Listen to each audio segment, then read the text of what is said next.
శ్రీ గురుభ్యో నమః. బ్రహ్మ విష్ణువులు ఇరువురు శివశక్తులను ఉన్నతాశీనులను చేసి అంజలిబద్ధులై కుడి ఎడమల నిలబడి పవిత్రమైన పురుష వస్తువులతో పూజించారు. మునులారా, దీర్ఘకాలం స్థిరంగా ఉండేవి పురుష వస్తువులు, కొద్ది కాలం మాత్రం మనగలిగేవి ప్రాకృతములోని లోక వ్యవహారం. హారములు, నూపురములు, కేయూరములు, కిరీటములు, మణికుండలాలు, యజ్ఞోపవీతం, ఉత్తరయ్యం, పట్టు వస్త్రాలు, ఉంగరాలు, పుష్పములు, తాంబూలం, కర్పూరం, గంధం, అగరు, ధూపం, దీపం, తెల్ల గొడుగు, వింజామరలు, ధ్వజం మొదలగు దివ్య వస్తువులతో అంబికా సహితుడైన పరమేశ్వరుని పూజించారు. ఆ వస్తువుల వైభవం వాంగ్మనోతీతం, ఇతర జీవులకు అలభ్యం. భగవంతుని ఎప్పుడు శ్రేష్టతమైన వస్తువులతోనే కదా పూజించాలి. ఈశ్వరుడు చాలా ఆనందించి లోకంలో ఒక మర్యాదను స్థాపించాలనే సంకల్పంతో వాటన్నిటినీ సభ్యులకు ప్రసాదంగా ఇచ్చేశాడు. దేవతలారా, దేవతలు ఆ వస్తువులను స్వీకరిస్తుండగా పెద్ద కోలాహలం పుట్టింది. కోలాహలం సద్దుమణిగాక ఈశ్వరుడు ప్రసన్నుడై లోకంలో భక్తిని వర్ధిల్ల చేసి లోకులను తరింపచేయాలనే కోరికతో ఇలా ఉపదేశించాడు. కుమారులారా, మీరు చేసిన పూజకు నే మిక్కిలి సంతుష్టుడనయ్యాను. ఈరోజు చాలా పుణ్యదినం, చాలా మహత్తరమైనది. ఈరోజు శివరాత్రి అనే నామంతో ఖ్యాతి పొందగలదు. ఈ తిథి నాకు ప్రియమైనది.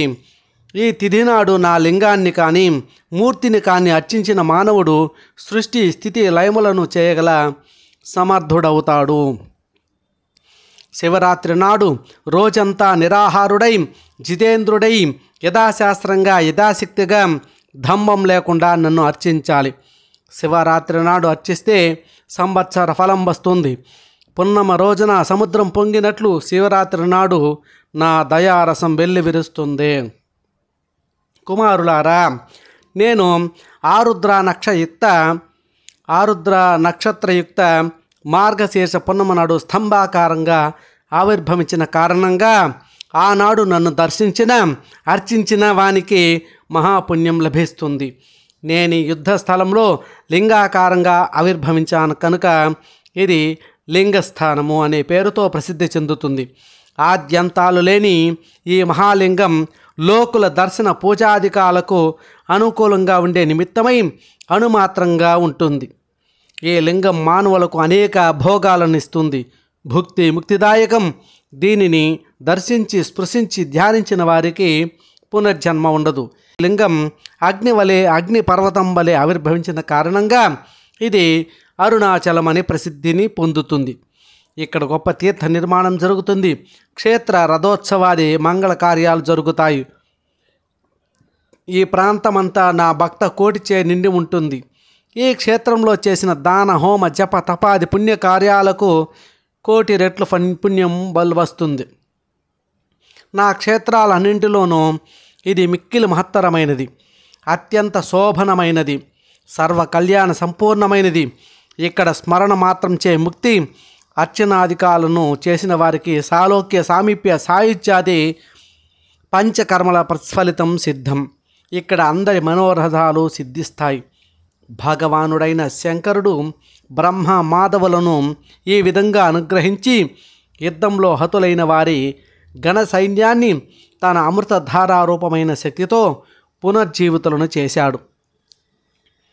చేసి వారి మధ్య వైరాన్ని, వారి అజ్ఞానాన్ని పరిహరించాలనే అనుకంపతో తాను సర్వజ్ఞుడు, సాక్షాత్తు వేద స్వరూపుడు కనుక వేదసారాన్ని ఇలా ఉపదేశించాడు. కుమారులారా, నాకు సకలము నిష్కలము అయిన 2 రూపాలున్నాయి. తక్కిన వారికి 2 రూపాలు లేవు. నేను తప్ప మిగిలిన వారందరూ సాకారులే. అందువల్ల వారందరూ జీవులే. నేనొక్కడనే ఈశ్వరుడును. నేను ముందు స్తంభ రూపంలో నిరాకారంగాను, తరువాత సాక్షాత్ రూపంలోనూ ఆవిర్భవించాను. పుత్రులారా, లోకాలన్నిటికీ ఆధారభూతుణ్ణి నేనే కనుక ఈ పైన లోకంలో జరిగే గృహ ఆరామ క్షేత్రాదులన్నీ స్తంభాగ్రం ఆధారంగానే జరగాలి. స్తంభాలు లేకుండా మానవుని ఉనికి లేదు. నివాస యోగ్యమైన ఇల్లు అంటే అది శివక్షేత్రమని గుర్తించండి. అంతేకాదు, లోకంలో కొండలు, వృక్షాలు, లతలు ఇత్యాదులన్నీ స్తంభాకారంలో నిటారుగా ఊర్ధ్వముఖంగానే ఉంటాయి. అవన్నీ నా స్వరూపాలే అని తెలుసుకోండి. కేవలం అవి నా కేశములు మాత్రమే. అందుకే నాకు హరికేశుడనే నామం వర్ధిల్లుతోంది. బ్రహ్మభావం నిరాకారం, ఈశ్వర తత్వం సాకారం. కేవలం అజ్ఞానం చే మీరిలా ప్రవర్తించారు. ఆ కారణంగానే నేనే ఈశ్వరుడనే అనే గర్వంలో మీలు బయలుదేరింది. దాన్ని నిర్మూలించి మిమ్ములను కృతార్థులను చేయటం కొరకే నేను ఇలా ఆవిర్భవించాను. నా అనుగ్రహం చేతనే ఈ లోకాలన్నీ ప్రకాశిస్తున్నాయి. ఓ విధి, బ్రహ్మ, మాధవులారా, అంతటా వ్యాపించి ఉన్న కారణంగా నాకు బ్రహ్మము అనే పేరు. నా విపుల క్రియాశక్తి చేతనే విశ్వం వ్యాపిస్తోంది. సర్వులలో ఏకరూపంగా, చైతన్య రూపంగా వ్యాప్తి చెంది ఉన్నాను కనుక నాకు ఆత్మ అని పేరు. ఇతరులందరూ నా అనాత్మలు, జీవులు అనటంలో సందేహం లేదు. పంచకృత్య పరాయణుడను నేనే. నా యందు అవి స్థిరంగా ఉంటాయి, ఇతరుల యందు లేవు. సర్వానికి ఆశ్రయభూతిని అయిన నాకు వేరే ఆశ్రయం అక్కరలేదు. అయినా లింగ ప్రతిష్ఠ జరిగిన చోట స్థిరంగా ఉంటాను. ఒక లింగ ప్రతిష్ఠ జరిపితే సారూప్యము, అదే వ్యక్తి రెండవ లింగాన్ని కూడా ప్రతిష్ఠ చేస్తే సాయుధ్యము లభిస్తాయి. సర్వత్రా లింగం ప్రధానంగాను, మూర్తి అప్రధానంగాను ప్రతిష్ఠ జరపాలి. మూర్తి ఉన్న లింగం లేనట్లయితే అది క్షేత్రం కాదు. పంచకృత్యములు ప్రణవం పంచాక్షరే. అంత బ్రహ్మ విష్ణువులు ఇలా ప్రశ్నించారు. ఈశ్వర, సృష్టి మొదలుగా 5 జగత్కార్యాలను విపులంగా చెప్పండి. వారి యందు అనుగ్రహంతో శివుడు ఇలా చెప్పసాగాడు. కుమారులారా, నా కృత్యముల యొక్క జ్ఞానం ఇంద్రియముల చేత అర్థం చేసుకొనడానికి అందనిది, దానికి అతీతమైనది. సంసార ప్రారంభం సృష్టి, దాని ప్రతిష్ఠ స్థితి, సంహారం లయం, జీవుల మరణం తిరోభావం, మోక్షం అనుగ్రహం. ఈ 5 నా పంచకృత్యములు. ఇతరుల యందు ఈ కార్యారోపణ గోపురం మీది బొమ్మ గోపురాన్ని మోస్తోంది అని అనుకోవడం వంటిది.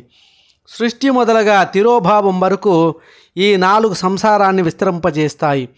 ఐదవది అయిన మోక్షం నా యందు స్థిరంగా ఉంటుంది.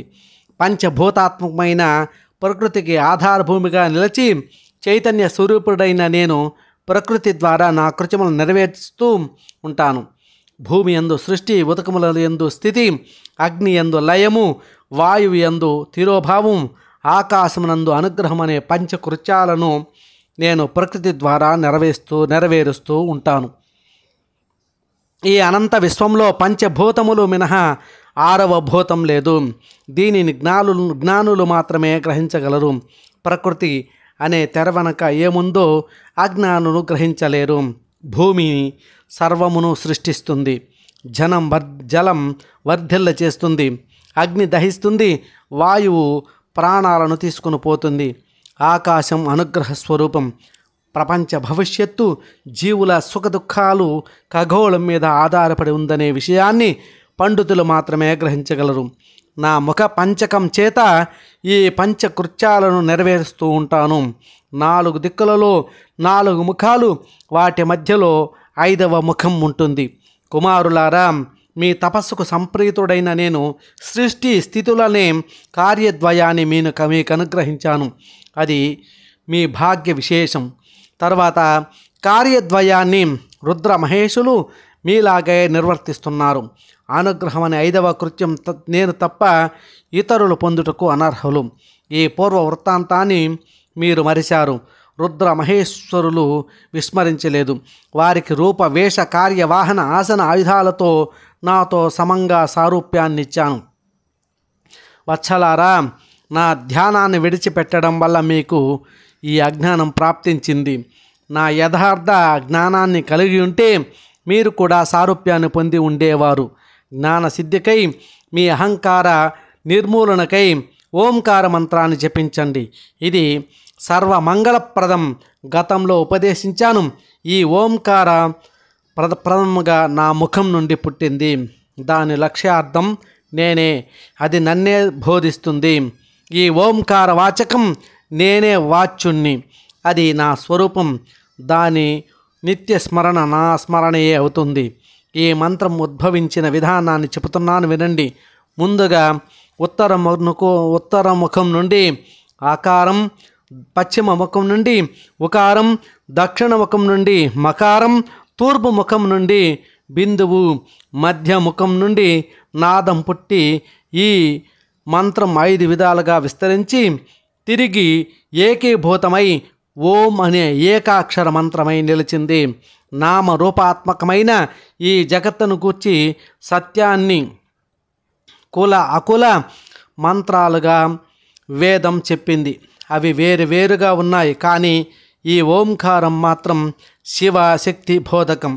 స్త్రీ పురుష శక్తులు రెండూ ఇందులో ఉన్నాయి. ఈ ఓంకారం నుండి అకారాది వరుస మరియు నకారాది వరుసలో పంచాక్షర మంత్రం పుట్టింది. ఇది సగుణుడు సాకారుడు అయిన భగవానుని బోధిస్తుంది. ఈ పంచాక్షరి నుండే 5 వర్ణములు గల 5 వర్గములతో కూడిన వర్ణమాల పుట్టింది. శిరో మంత్రం అని చెప్పబడే 4వ పాదంలో సహా 3 పాదాలు గల గాయత్రి మంత్రం కూడా దీని నుండే పుట్టింది. దీని నుండి సమస్త వేదాల నుండి కోట్లాది మంత్రాలు పుట్టాయి. ఆయా మంత్రాల వలన అంతమాత్రపు సిద్ధి, ఈ ఓంకారోపాసన వలన సర్వసిద్ధులు లభిస్తాయి. తుదకు మోక్షం కలుగుతుంది. ఇంతవరకు ఉపదేశించిన శివుడు నందికేశ్వరుడి వైపు చూశాడు. శివాజ్ఞ ఎరిగిన నందికేశ్వరుడు బ్రహ్మ విష్ణువులను ఉత్తరముఖంగా ఆశీర్వదనం చేసి వారి శిరస్సులపై తన హస్త పద్మాల నుంచి తిరిగి ఆ మహామంత్రాన్ని ఉపదేశించాడు. వారిద్దరూ ఆ మంత్రాన్ని 3 సార్లు ఉచ్చరించి యంత్రతంత్రపూర్వకంగా గ్రహించి గురుదక్షిణగా తమ్ము తామే ఆత్మసమర్పణ చేసుకున్నారు. అనంతరం చేతులు జోడించి జగద్గురువైన మహాదేవునిలా స్తుతించారు. నమో నిష్కల రూపాయ, నమో నిష్కల తేజసే, నమ సకల నాథాయ, నమస్తే సకలాత్మనే, నమ ప్రణవవాచ్యాయ, నమ ప్రణవలింగినే, నమ సృష్ట్యాదికర్తే చ, నమ పంచముఖాయతే, పంచబ్రహ్మ స్వరూపాయ, పంచకృత్యాయ నమో నమః. ఆత్మనే బ్రహ్మణే తుభ్య అనంత గుణకి శక్తియే, సకలాకల రూపాయ శంభవే గురవే నమః. ఇది సుత్వా గురుం పద్యై బ్రహ్మ విష్ణుశ్చనేమతుః. శంకర, నిరాకారుడవైన నీకు నమస్కారం, తేజోరూపుడవైన నీకు నమస్కారం, సాకారుడవైన నీకు నమస్కారం, ఓంకారవాచ్యుడైన నీకు నమస్కారం. ఓంకారం నీకు చిహ్నం, సృష్ట్యాది పంచకృత్యములను ఆచరించు 5 ముఖములు గల నీకు నమస్కారం, పంచకృత్యములను చేయు పంచబ్రహ్మ స్వరూపుడవైన నీకు నమస్కారం, ఆత్మరూపుడు పరబ్రహ్మస్వరూపుడు అనంత కళ్యాణ గుణశక్తియుతుడైన నీకు నమస్కారం, సాకార నిరాకార రూపుడైన శివగురువునకు నమస్కారం. ఈ విధంగా బ్రహ్మ విష్ణువులు ఇరువురు మంత్రాలతో గురువైన శంకరుని స్తుతించారు.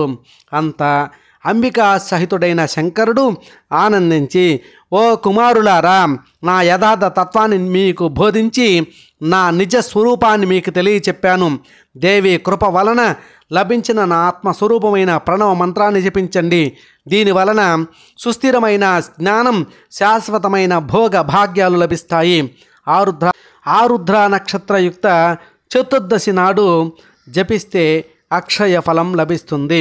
సూర్యుడు మహారుద్ర నక్షత్రంలో ప్రవేశించినప్పుడు చేసిన జపానికి 1,000,000 రెట్లు ఫలం అధికం. మార్గశీర్ష యొక్క అంత్యకాలం, పునర్వసు యొక్క ప్రారంభ కాలములో చేసిన పూజ, హోమ తర్పణాదులకు ఆర్ద్రతో సమైన ఫలం చేకూరుతుంది. ప్రాతకాలంలోనూ మధ్యాహ్న సంధికాలంలోనూ నన్ను దర్శించాలి. రాత్రి ఎందు కానీ లేక సంధ్యాకాలమందు కానీ చతుర్దశి తర్వాత తిథితో కలిసి ఉన్న కాలం కానీ నా దర్శనానికి మిక్కిలి శ్రేష్టం. కుమారులారా, నా లింగము మరియు మూర్తి రెండూ సమానమైనవే అయిన సాధనకు లింగార్చన శ్రేష్టం. మోక్షార్థి అయిన వానికి లింగార్చన శ్రేష్టతరం. లింగాన్ని ఓంకార మంత్రంతోనూ మూర్తిని పంచాక్షరితోనూ పూజించాలి. సాధకుడు తాను స్వయంగా లింగ ప్రతిష్ఠ చేసి లేదా ఇతరులచే ప్రతిష్టాపన చేయించి షోడశోపచార పూజా విధానంతో అర్చిస్తే నా నివాసమైన కైలాసాన్ని పొందగలడు. ఈ విధంగా లోక పాలకులైన బ్రహ్మ విష్ణువులకు ఉపదేశించి సర్వజ్ఞుడైన శంకరుడు అంతర్హితుడయ్యాడు. ఓం నమ శివాయ.